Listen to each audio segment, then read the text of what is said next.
Welcome to The Explainer.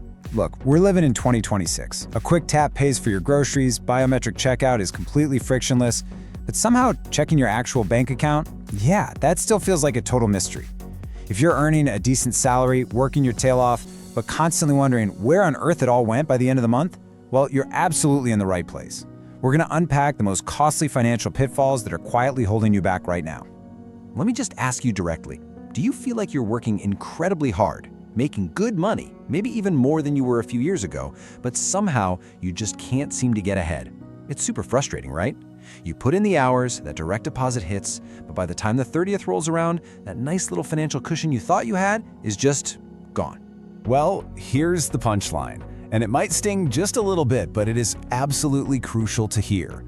The root problem? It might not be your income at all. In our hyper-digitized world today where one-click buying is incredibly smooth, your money habits are likely the real culprit. It has become, surprisingly, honestly dangerously easy to just completely lose track of where your wealth is vanishing to.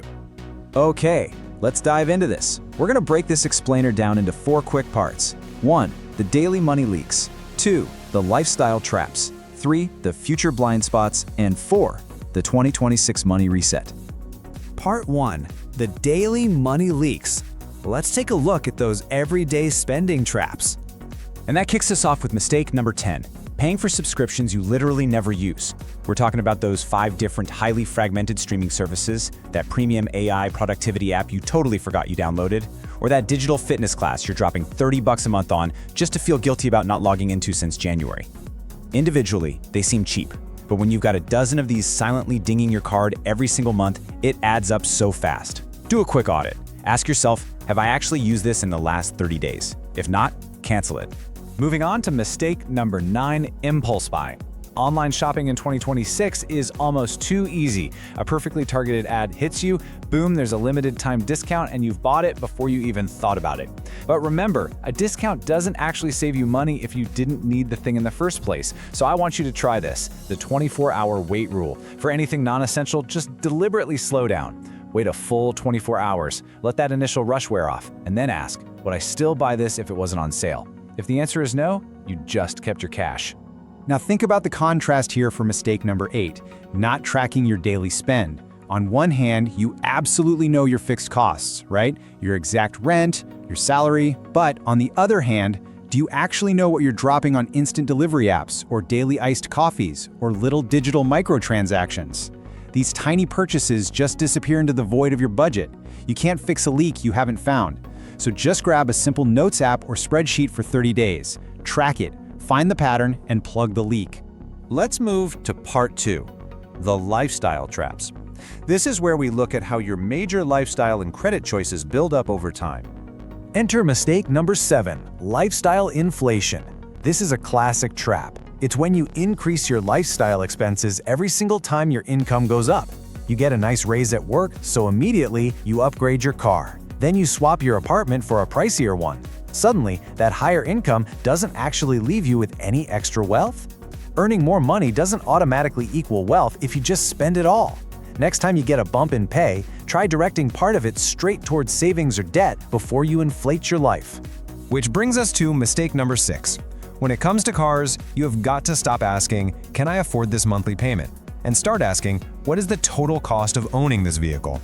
Buying a car that your budget can barely handle is a massive trap.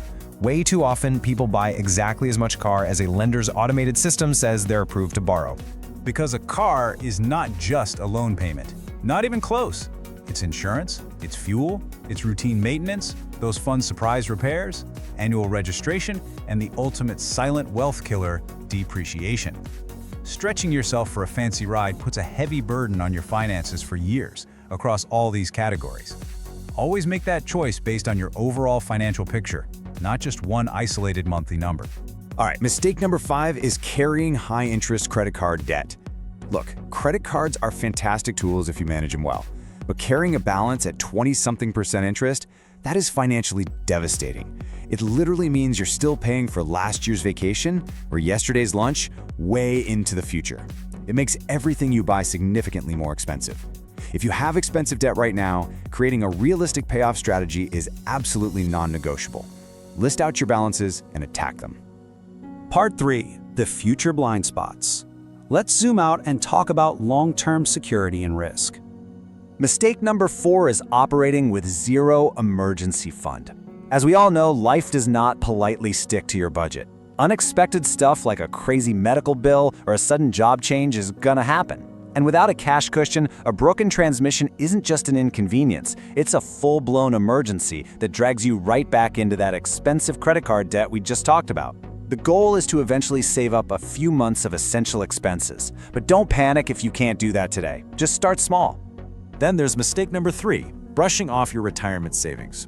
It is so dangerous to fall into the trap of thinking, I'll just start saving later when I make more money. Waiting robs you of literally your most powerful financial asset, time. Contrast that delay with the staggering mathematical power of long-term compounding growth. Starting early, even with just a little bit, builds the habit. And if your employer offers a matching contribution, you absolutely have to take it. Give your future self some real options. Mistake number 2 is relying on only one source of income. Now, having one good job isn't automatically a bad thing, but relying 100% on a single paycheck leaves you incredibly vulnerable if your situation suddenly changes. That's why it is so smart to start gradually building some additional income-producing skills. Think freelance work, consulting, building an online brand. You don't have to hustle 24 hours a day, but having a secondary skill creates a really nice safety net. And that brings us to the big one. Mistake number 1, investing without understanding the risk. I want you to hear this loud and clear. There are no guaranteed high-return investments without meaningful risk. None. Whether it's the latest crypto project or trending AI stocks, it is so tempting to see an influencer post massive gains and feel the FOMO. But please, do not throw money you need for immediate expenses into an investment just because someone online promised a sure thing. Understand what you're buying, how it actually makes money, and crucially, how much you can actually afford to lose. So, the crucial point is, how do we fix all this? Part 4, the 2026 Money Reset, your step-by-step action plan. Here is your exact, logical 6-step reset to fix those 10 mistakes we just went through. Step 1. Track your spending. Know exactly where every dollar goes. Step 2. Eliminate the junk. Cancel those unused digital subscriptions. Step 3. Build that emergency savings. Start small. Just get a cash cushion. Step 4. Attack expensive debt, prioritizing those high-interest cards. Step 5. Automate your long-term saving so you don't even have to think about it. And finally, Step 6. Invest, but only once you truly understand the risks. Now, if you are looking at that list and feeling a bit overwhelmed, take a deep breath. Remember the most important rule of this entire explainer, the rule of 1. Do not try to fix your entire financial life in one single day. Choose exactly one mistake, fix it, and only then move to the next. Small, consistent improvements, repeated over months and years, will do vastly more for your wealth than constantly searching for a magical financial shortcut. Because at the end of the day, the goal isn't to just obsess over money. The ultimate goal is to make your money work for your life, instead of constantly working against it. So, I'll leave you with this provocative thought. Which of these 10 mistakes are you going to choose to fix today? Pick your one step, take action, and kick off your money reset. Thanks so much for joining me for this explainer, and I'll see you next time.